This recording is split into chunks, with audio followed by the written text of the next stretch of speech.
Alhamdulillah wahdahu wassalatu wassalamu ala man la nabiyya ba'da wa ba'du. Assalamualaikum warahmatullahi wabarakatuh.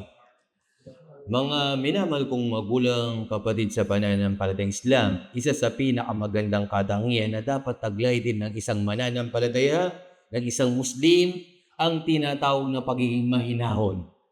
Pagkakaroon ng tinatawag na kindness o kung tawagin nila sa Arabic is ar-rifq, ano? Pagiging mahinahon, pagiging mabanayan. At isa ito sa napakagandang pag-uugali na dapat taglay ng isang mananampalataya, ng isang Muslim. Especially nowadays, makikita natin napakarami, mga high blood, galit o di kaya minsan pasigaw na nakikita natin. Pero isang mananampalataya, isang Muslim, pag taglay niyang bagay na ito, wallahi magiging ika ngayon, magiging safe, ligtas siya. Halimbawa, nagmamaneho, minsan di mo yan, hindi kumbaga minsan walang naging giveaway. Minsan high blood ka, magagalit ka. Kaya dapat taglay mo dapat itong tinatawag pagiging mahinahon.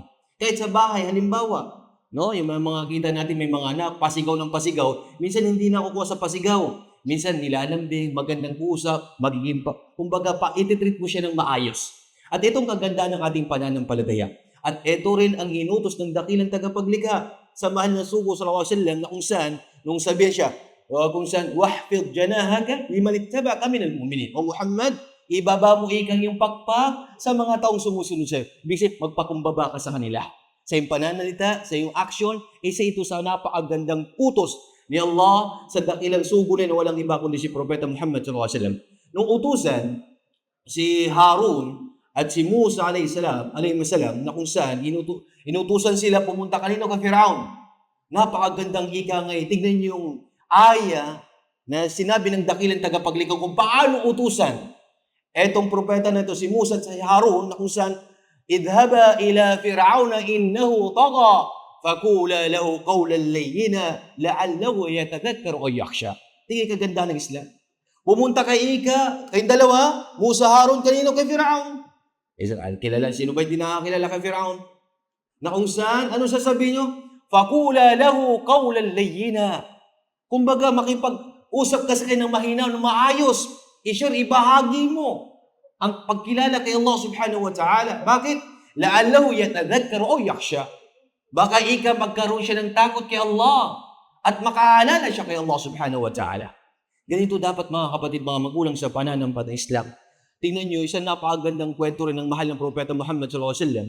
Nung sila ay nasa masjid, si Anas kasama mga sahaba, may isang Arabi, galing sa disyerto, at pumunta na kung saan umihi sa masjid. Umihi. Subhanallah.